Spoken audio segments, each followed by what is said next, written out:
누구나 다 알고 있는 거예요. 이렇게 되겠죠, 당연히요. 그런데 좋은 나무가 나쁜 열매를 맺을 수 없고 못된 나무가 아름다운 열매를 맺을 수 없다. 이렇게 반대로 엮여지는 일은 절대로 일어나지 않는다. 그래서 X에게 지금 현재 안 된다. 이 말씀 좀 하시는 거예요, 좀 내용이. 자, 그럼 우리 주님께서 이 말씀하신 이유가 뭘까? 여기 17절 한 절만 가지고도 주님께서는 충분히 하시고자 하시는 말씀 다 하신 거 아니에요? 근데 왜 이렇게 17, 18, 19, 20, 18, 19를 더 붙인 거죠. 20은 결론이라고 볼 수 있고요. 이렇게 반복해서 결론 붙이신 이유는 뭐냐? 반어법을 쓰신 거고요. 반어법이라는 것은 누구든지 다 아는 상식을 뒤집어서 말씀을 하시는 거잖아요. 이게 반어법이니까. 좋은 나무가 나쁜 열매를 맺을 수 없고 나쁜 나무, 못된 나무가 아름다운 열매를 맺을 수 없다는 상식이죠. 이 반어법을 쓰신 겁니다. 당연한 겁니다. 이렇게 주님께서 말씀하신 것은 이것을 통해서 말씀하고 싶어 하시는 것은 그걸 말씀하고 싶어서 그런 거예요. 내가 정말 하려고 하는 얘기는 이렇게 반어법을 쓰면서까지 우선 너희들이 바라봐야 될 것은 열매가 아니라 나무다라는 것을 말씀하시려고 하는 거예요. 나무다. 왜 나무냐면 나무의 중요성에 초점을 두시려고 했던 겁니다. 왜냐하면 열매는 나무에서 맺혀지는 거잖아요. 열매는 나무에서 좌우되는 것이지 나무가 열매에서 좌우됩니까? 그럴 수는 없잖아요. 나무에 의해서 열매가 좌우되는 것이기 때문에 이걸 강조하시는 거예요. 지금 계속. 그래서 다른 말로 하면 열매가 나무를 만드는 것이 아니라 나무가 열매를 맺는 것. 여기서 맺는다고 돼 있죠. 근데 사실은 만드는 거예요. 포이에오예요. 만들다. 근데 우리는 열매니까요. 우리 표기보다 맺는다. 열매가 맺혔네 이렇게 표현하니까 이렇게 의역을 한 건데 원래는 만들다예요. 이 말은 우리가 바라보아야 할 것은 열매가 아니라 사실은 나무를 보라는 거예요. 나무. 우리 주님이 산상수훈에서 마지막 부분에서 한 번 더 가르치시는 겁니다. 나무에 대한 이야기를 또 하시는 거예요. 성경에서 나무 얘기하시죠. 그래서 20절에서 그들의 열매로 그들을 어떻게 한대요? 알 것이다라고 하네요. 직역은 뭐냐면 이게요. 너희들은 그들의 열매들로 그들을 알 수 있을 것이라고 써 있어요. 원래가요. 그렇다면 여기에서 그들이라는 누굴까? 자, 너희들은 그들의 열매들로 그들을 알 수 있을 거니까 그들의 열매로 그들 누구? 열매를 만드는 그들 누구? 나무를 알 수 있을 것이다라는 거예요. 이게 지금 우리 주님이 말씀하시려고 했던 내용이에요. 너희들은 그들의 열매로 그들을 알 것이라는 20절의 결론이잖아요. 여기서 강조하고 싶은 것은 그들을 알아내. 그들. 그 열매를 그렇게 만드는 그들 누구예요? 열매를 만드는 거는 나무를 알아야 된다는 거예요. 우리 주님이 얘기하고 싶은 것은 열매가 아니라 사실은 나무에 초점을 둔 겁니다. 이걸 한 번 더 마지막 부분에서 정말 한 번 더 말씀하시고, 왜냐하면 여기 거짓 선지자들 얘기하는 거잖아요. 지금 그걸 삼가라. 잘못 들으면 너희들 큰일 난다. 이 얘기를 하시면서 시작한 거니까. 자, 수많은 예문이 있는데요. 조금 이따 보기로 하고요. 자, 그럼 여기서 좀 더 살펴보겠습니다. 결국은 그들이란 나무를 말하는 겁니다. 즉 주님의 말씀은 뭘 말씀하신 거냐면 우리들이 다 열매라는 겁니다. 이 세상 존재들은. 근데 이 세상의 모든 사람들이 다음에 두 종류의 열매를 맺는 거예요. 하나는 아름다운 거, 하나는 나쁜 열매. 딱 두 종류를 맺는다. 그런데 그들은 아름다운 열매로 그들을 아름다운 열매를 맺게 하는 것은 좋은 나무가 하는 것이다 라는 걸 얘기하시는 거예요. 좋은 나무는 절대로 나쁜 열매를 맺지 못한다는 걸 강조하시는 거고요. 반대로 그들을 나쁜 열매로 맺게 하는 것이 못된 나무만 하는 것이다 라는 거예요. 절대로 좋은 나무로 그런 일을 하지 않는다. 그래서 못된 나무는 절대로 아름다운 열매를 맺지 못한다. 그렇다면 우리는요, 이건 우리를 얘기하려고 하는 거니까, 우리는 아름다운 열매를 맺게 하는 좋은 나무가 무엇이고 우리로 나쁜 열매를 맺게 하는 못된 나무가 무엇인지를 알아야 한다는 거예요. 우리가 열매를 맺는 것이 아니라 열매를 맺는 나무가 있다는 거예요. 나무. 우리는 열매니까 결국은 이해하세요? 우리라는 건 열매. 이 열매는 우리 인간을 말하는 거고, 이 열매를 맺게 하면 나무가 있잖아요. 이렇게 이 종류는 무화과하고 포도라고 얘기하고 가시하고 엉겅퀴로 얘기하는 이 나무가 있어요. 종류를 말하는 거고, 이건 어떤 걸 대표하는 거예요. 좀 이따 설명하겠지만 이 나무가 열매를 맺게 하니 열매는 우리야. 그러면 나무는 우리는 아니고 어떤 나무에 붙어있는 우리를 말하는 거예요. 그래서 예수님께서 요한복음 15장에서 나는 포도나무요 내 아버지는 농부라. 무릇 나에게 붙어있는 가지는 많은 열매를 맺게 될 것이라는 말씀하세요. 요한복음 15장 1절 또 3절에서 2절인가?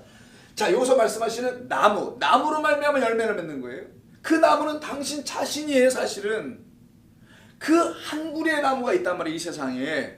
근데 그 나무 한 그루를 잘못 취하면은 갑자기 이들이 나쁜 열매를 맺는 못된 나무가 됩니다. 그 나무가. 근데 그 나무를 잘 취하면은요, 그들을 아름다운 열매를 맺게 하는 좋은 나무로 보여지게 되는 거예요. 그래서 예수님이 당신 자신이 다음 주에 할 겁니다. 다음 주에 아니라 이번 주일날 할 건데, 못된 나무인 걸림돌이 되게 하는 나무가 되기도 하고, 온전하게 그들의 열매 맺게 되는 좋은 열매를 맺게 하는 나무가 될 수 있다라는 거예요. 잘못 보면 큰일 난다는 거예요, 예수님을. 자, 그래서 요한복음 15장의 근거로 볼 때도 나무가 우리라는 열매를 맺게 한다는 거예요. 나무는 곧 당신 자신을 1차적으로 말씀하는 겁니다. 그래서 마태복음 12장 33절을 봅니다. 예, 마태복음 12장에서 비슷한 말이 한번 또 하세요, 예수님께서. 그 위에 이런 말씀이 있죠. 12장 32절. 또 누구든지 말로 인자를 거역하면 사하심을 얻되 누구든지 말로 성령을 거역하면 이 세상과 오는 세상에서도 사하심을 얻지 못한다는 이유 다음에 나와요. 이 말이 어떤 거냐면, 나무도 좋고 열매도 좋다 하든지, 나무도 좋지 않고 열매도 좋지 않다 하든지 하라. 그 열매로 나무를 아느니라. 무슨 말인가요? 절대성을 말하는 겁니다.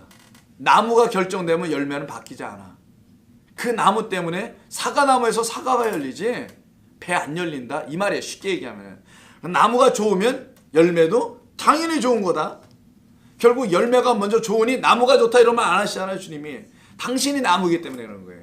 내가 생명나무인데 너희들의 포도라는 것을 맺게 하는 생명나무인데, 포도는 예문이고 비유고 무화과도 예문이고 비유예요. 그런 생명을 맺게 하는 나무인데 너희가 내게 접붙여지면 너희는 살아난다. 내 나무가 되면은 내게 붙어있는 가지가 되면 그런 열매를 맺게 한다는 거예요. 그런 말씀하시는 겁니다. 이때 가시나무와 엉겅퀴는요, 수 없는 곳에 지금 예문이 있는데요, 이걸 다 찾아보기 좀 그렇고요. 한 군데만 보겠습니다. 13장 가장 가까운데 13장 22절 보세요. 다음 장 13장 22절. 자, 씨 뿌린 자에 비해서 가시떨기에 뿌려진다는 말이 나오죠. 가시떨기에 뿌려졌다는 것은 말씀을 들으나 세상의 염려와 재물의 유혹에 말씀이 막혀 결실하지 못할 때 이 가시라는 말이 여기서 한번 나오네요. 읽지는 않겠습니다. 제가 설명해 드릴게요. 마태복음 27장에 가면 예수님께서 가시관을 쓰시죠. 요즘 새벽기도 때 들으신 분들 기억나시겠지만 그 가시관은 율법을 말하는 겁니다. 자색 옷을 입었다, 가시관을 쓰셨다, 이게 율법을 상징하는 거죠. 히브리서 6장에도 또 나옵니다. 결국 가시나무와 엉겅퀴는 전부 다 율법을 상징하는 나무로 사용되는 거예요, 성경에서. 특별히 엉겅퀴는 가시나무 다 비슷한 말이에요. 가시덤불, 가시나무, 엉겅퀴. 에덴 동산에서 나온 이야기. 이들이 하나님의 말씀을 거역하고 아담과 하와가 그때 땅이 엉겅퀴를 낸다는 말이 있어요. 땅이라는 이 땅에서 낼 수 있는 것은 가시, 덤불, 엉겅퀴 같은 걸 내는 겁니다. 근데 반면에 포도나무와 무화과라는 것은 어디서 쓰이느냐? 마태복음 21장, 좀 더 뒤로 가서 여기서 한번 볼게요. 그냥 구약은 보지 않겠습니다. 예문이 좀 여러 군데 있는데 용례가 안 보고 21장 18절 19절 여기 걸 한번 볼게요. 자, 여기서 무화과만 나오는 겁니다. 포도나무 무화과 쌍으로 구약에는 계속 나오거든요. 이게 이스라엘 백성들을 얘기할 때 쓰는 거예요. 그 열매들로 말할 때. 자, 이른 아침에 성으로 들어오실 때 18절 21장 길가에 무화과 한 나무로 보시죠. 근데 거기에 뭐만 있어요? 열매는 없고, 자 21장 18절 19절 열매는 없고 잎사귀만 무성해. 그랬더니 예수님께서 뭐라고 하시냐면 나무에게 이르시되 이제부터 영원토록 내가 열매를 맺지 못하리라 하시니 무화과 나무가 곧 마른지라. 자, 무화과 나무는 이스라엘 백성을 얘기하는 겁니다. 이스라엘이라는 그 나라가 하나님의 백성들이 열매를 맺지 못하고 있는 상황을 예루살렘 성전을 보시고 말씀하시는 거예요. 저 성이 지금 열매를 맺지 못하는 성이구나 라고 말씀하시는 겁니다. 그게 또 무화과 나무다라고 하는 거예요. 제자들이 보고 이상히 여기 이르되 무화과 나무가 어찌하여 곧 말랐나이까. 예수께서 이르시되 내가 진실로 너희에게 이르노니 만일 너희가 믿음이 있고 의심하지 아니하면 이 무화과 나무에게 이런 일이 있을 뿐만 아니라 산도로 들려 바다에 던지라 하여도 될 것이요 너희가 기도할 때는 무엇이든지 믿고 구하는 것은 다 받으리라 하시니라. 이 말씀이 붙어있을 때 이 열매에 대한 이야기가 나오죠. 무화과 나무. 이 무화과 나무의 저주 사건이라고 우리에게 알려져 있는 말씀입니다. 이 무화과는 포도나무와 더불어서 이스라엘을 상징하는 그런 나무였는데 이게 제 역할을 하지 못하고 있는 나무. 그래서 못된 열매들만 그러니까 나쁜 열매들만 맺고 있는 못된 나무가 되어버린 그 무화과예요. 우선은요. 그렇게 사용되는 것입니다. 자, 오늘 본문 7장 17절에서 좋은 나무 아름다운 열매라고 되어 있죠. 이때 좋은 나무는 선한 나무입니다. 선한 나무는 하나님이 만드신 그 선이라는 그 나무예요.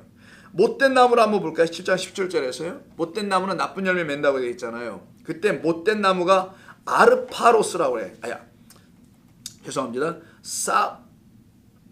사프로스라고 그래요. 이 사프로스란 말은 단순히 못된 게 아니에요. 못된 놈 이렇게 표현하죠. 나쁜 놈, 못된 놈 이런 표현이 아니라 썩었다는 의미가 오히려 더 본래적 의미입니다. 썩었다, corrupt 아니면 rotten 이런 뜻으로 마태복음 13장 48절 주로 마태복음에서 한번 볼게요. 13장 48절 보면요. 그물에 가득하며 물가로 끌어내고 앉아서 좋은 것은 그릇에 담고 못된 것은 내버린다 하죠. 이때 못된 거 물고기 잡은데 애가 벌써 죽어서 나온대. 그래서 썩어가잖아요. 그 썩는다는 게 바로 이때 물고기의 말입니다.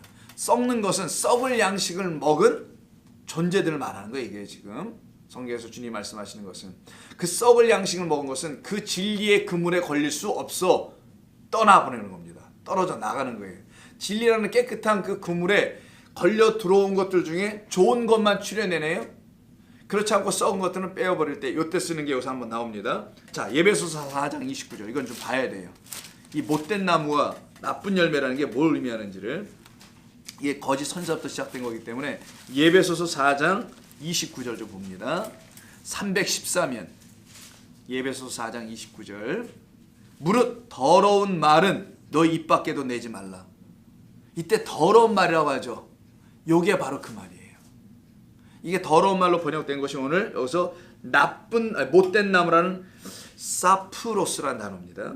이게 썩었다는 거예요. 못된 말. 자, 그러면 여기서 이 무릇 더러운 말은 너희 밖에도 내지 말라는 걸 이게 단순히 윤리 도덕 이런 차원으로 들으면 욕하지 마, 나쁜 말 하지 마, F-word 쓰지 마 이런 말이라고 보면 안 되겠죠. 이게 본문에서 성경은 그런 얘기하는 게 아니니까. 그럼 더러운 말은 뭐겠어요? 썩을 양식을 먹고 그 입으로 다시 양식 아닌 썩은 것을 내뱉고 있는 거짓된 말을 다시 내뱉고 있는 그 입이라는 거예요. 그 입 밖에 내지 말라. 오직 덕을 세우는 내 소용이 되는 무슨 말? 이때 선한 말이 나오잖아요. 선한 말을 하여 듣는 자들에게 뭘 끼치라? 은혜를 끼치라. 이 선한 나무, 좋은 나무가 아까 선한 나무에 사실은 선한 나무만 좋은 아름다운 열매를 맺는데 그렇지 않은 더러운 말을 쓰고 있는 나쁜 나무, 못된 나무는 나쁜 열매만 맺게 된다는 거예요. 진리와 비진리를 얘기하는 거예요. 이게 사도 바울이. 이 세상이 윤리도덕으로 나쁜 말 하지 말라. 여러분 그리스도인 화나면 욕도 할 수 있지 뭐 그런 걸 나쁜 말 좋은 말이 아니란 말이에요. 물론 남 험담하는 말을 이런 말 안 하죠. 예수 믿고서는. 여기선 그런 게 아니라 진리와 비진리를 얘기하는 거예요. 참된 생명의 말을 갖고 있으면 너는 그 말 할 거고 그렇지 않으면 이 더러운 썩은 말만 계속 할 거야. 생명을 살려내는 말은 너희들은 못할 거란다. 이 말씀하는 거예요. 이때 쓴 겁니다. 그래서 야고보서 5장 2절 좀 찾기가 어려운데 야고보서는 히브리서 뒤로 좀 넘어가면 5장 2절 못 찾으면 그냥 들으세요. 제가 읽을게요. 들으라 부한자들아 너희에게 이 말 고생으로 말미암아 울고 통곡하라. 부한자들 율법으로 부한자들 말하는 거예요. 헛된 것으로 부유한 자들 너희 재물은 썩었고 하죠. 너희 옷은 좀 먹었다. 이게 지금 그들의 재물이 어디 썩어요? 돈이 썩습니까 그럼? 뭐 돈이 썩을 정도로 싸놓고 사는 사람 없죠. 돈이 뭐 썩나요? 뭐 동전이 녹쓰나 금화가 녹쓰나 그런 거 얘기하는 게 아니잖아요. 이때 재물은 썩었다라는 말이 무슨 말이냐? 이 재물 너희들이 쌓아놓은 거 헛된 것은 이미 다 썩었다. 요 말이 바로 사프로스라는 단어입니다. 여기서 오늘 본문에서 못된 나무에 쓴 못되다라는 그런 뜻인 거예요. 이들이 할 수 있는 게 뭐냐? 나쁜 열매만 맺게 돼. 일단 나쁜 열매가 포네로스라고 하는데 여기서 나온 게 포노스, 수고, 노동, 스스로의 일, 율법 지킴의 수고라고 그랬죠. 그래서 수고하고 무거운 짐진 자들아 다 내게로 올 때 그때 쓰는 게 이 포노스예요. 그 수고를 계속하는 자들을 갖다가 악한 자들이라고 번역하는 이 포노로스입니다. 근데 여기서는 악한 열매라고 하지 않고 그냥 나쁜 열매 정도 되네. 아니에요. 원래는 악한 열매입니다. 악한 열매를 맺는 자들 바로 그런 상태로 떨어진 거예요. 이런 상태로 떨어진 사람들을 명확하게 알려주는 것이 누가복음 6장에 나옵니다. 누가복음 6장 좀 길어도 한번 따라오세요. 오늘 6장 43절 45절 43절 45절 오늘 본문과 병행구예요. 똑같은 본문입니다. 누가복음 6장 43에 49 못된 열매 맺는 좋은 나무가 없고 좋은 열매 맺는 못된 나무가 없느니라. 나무는 각각 그 열매로 아나니 가시나무에서 무화과를 또는 찔레에서 포도나무를 따지 못하느니라. 선한 사람은 여기서 45절에 달라요. 마태복음하고 선한 사람은 마음에 쌓은 선에서 선을 내고 악한 자는 그 쌓은 악에서 악을 내나니 이는 마음에 가득한 것을 입으로 말함이라. 이렇게 읽으면 무슨 불경책 읽는 것 같아 보이지 않아요? 45절이 나는 그 불경 읽는 느낌이 갑자기 확 들어왔어요. 절에 다녀보신 분 없고. 자, 선한 사람은 마음에 쌓은 선에서 선을 내고 이게 쌓고 선을 내고 적선에서 뭘 쌓아서 뭐 선을 내는 것처럼 이렇게 표현되는데 이건 그런 의미가 아닙니다. 자, 45절을 직역하면요 다음 같은 말로 되어 있어요. 선한 것, 마음에 선을 쌓는다고 되어 있죠. 마음에 쌓은 선에서 쌓는다는 말은 사실 없어요. 여기 본문에 아예 그런 말이. 뭐뭐로부터라는 from이라는 단어를 쓰는 겁니다. ac라는 단어예요. 근데 여기 또 뭐가 안 들어왔냐면 선한 마음이 아니에요. 선한 보물로부터라는 말이 있어야 되는데 선한 보물로부터 뭘 얻는 거라는 겁니다. 선한 보물 한 분밖에 없습니다. 그 보화, 보물, 감추어진 땅에 감추어진 그 보화, 그걸 찾아오라고 발견한 사람이 있죠. 바로 그 보물 주님을 얘기하는 거예요. 예수 그리스도를 말하는 겁니다. 그것으로부터 가지면은 당연히 아름다운 열매, 좋은 열매는 맺겠지. 여기서 뭐 선한 마음, 선한 것을 쌓는다 이런 말이 아니에요. 선한 보물로부터, 그리스도로부터 이런 얘기를 하는 거예요. 그러나 악한 자들은 그들의 마음에 악한 것으로부터 악한 말만 하게 될 것이다. 이 악한 자들이 누구인지를 마태복음 12장 34절 말씀합니다. 마태복음 12장 34절에서 악한 자들을 말해요. 아까 12장 33절 나무도 좋고 열매도 좋다 하든지 하라는 거 있었잖아요. 그때 그 다음에 붙어 있는 게 독사의 자식들아 너희는 악하니 어떻게 선한 말을 할 수 있느냐라고 하죠. 결국은 그들이 하는 말을 가지고 그들의 열매를 알 수 있게 된다는 거고요. 그들이 어떤 나무인지 알 수 있다는 거예요. 열매는 곧 사람이니까 사람을 무슨 배나무, 배열매, 사과열매라고 말하지 않을 거 아니에요. 그들이 하는 말이 열매다. 그 말을 들어보면 안다. 근데 그들이 독사의 자식들이니까 독사의 말만 하겠죠. 이때 이 독사의 자식들이 하는 말을 한번 보시게 되면요. 그 12장 34절에서 하신 말씀에 뱀의 후손이라는 거지 않습니까? 근데 그 밑에 36절을 보세요. 내가 너희에게 이르노니 사람이 무슨 무익한 말을 하든지 심판날에 이에 대하여 신문을 받게 된다. 이때 무익한 말이 아니에요. 레마 아르고스라는 말인데 이 레마 아르고스라는 말은 단순히 무익한 말이 아니라 에르곤, 즉 심판날에 받게 되는 그 일이 없는 하나님의 능력이 나타나는 레마라는 말을 하지 못하는 자들, 성령으로 말미암아 깨끗한 하나님의 말씀을 듣고 그 말씀으로 아멘이 돼요. 그 말을 가져야 되는데 그걸 레마라고 하는 거예요. 그거를 갖지 못한 자들을 얘기하는 거예요. 그렇게 갖지 못하면 엉뚱한 말만 하는 자들, 그들이 심판받게 된다라는 것을 우리 주님이 말씀하십니다. 자, 거의 끝부분으로 갑니다. 7장 20절. 그래서 오늘 본문 7장 20절에서 그들의 열매로 그들이 하는 말로라는 거죠. 그 말은 그들이 진리의 말을 할 수 있는 자냐, 은혜와 긍휼로 말미암아 새롭게 지어진 자들로 말을 하고 있느냐, 그것을 통해서 그들을 알 수 있다. 그들이 생명나무로 말미암아 예수 그리스도로 말미암아 새롭게 지어진 새로운 피조물들인지 아닌지는 그들이 하는 말을 들어보면 안다. 거짓 선지자들은 하나님이 주시도 않은 그 말을 계속 할 것이나, 그러니까 주의하라, 너희는 복음으로 그 말을 들어야 하느니라 라는 말씀하시는 거예요. 그래서 21절, 그러므로 그 정체, 그들의 정체를 들춰내죠. 나더러 주여 주여 하는 자들마다 천국에 들어갈 것이 아니요 다만 하늘에 계신 내 아버지의 뜻대로 행하는 자들, 이 산상순에서 지금까지 쭉 가르쳐주신 말씀으로 하는 자들이죠. 그 자들이 누구냐? 마음이 가난하여서 천국에 들어간다고 하시니까 천국에 들어간 자는 심령이 가난한 자. 마태복음 5장 처음에 한번 가보세요. 산상수. 여기서 하신 말씀을 다시 언급하는 거예요. 천국에 가는 자는 누구냐? 심령이 가난한 자는 5장 3절 복이 있나니 천국이 그들의 것이니까요. 그 마음이 가난한 자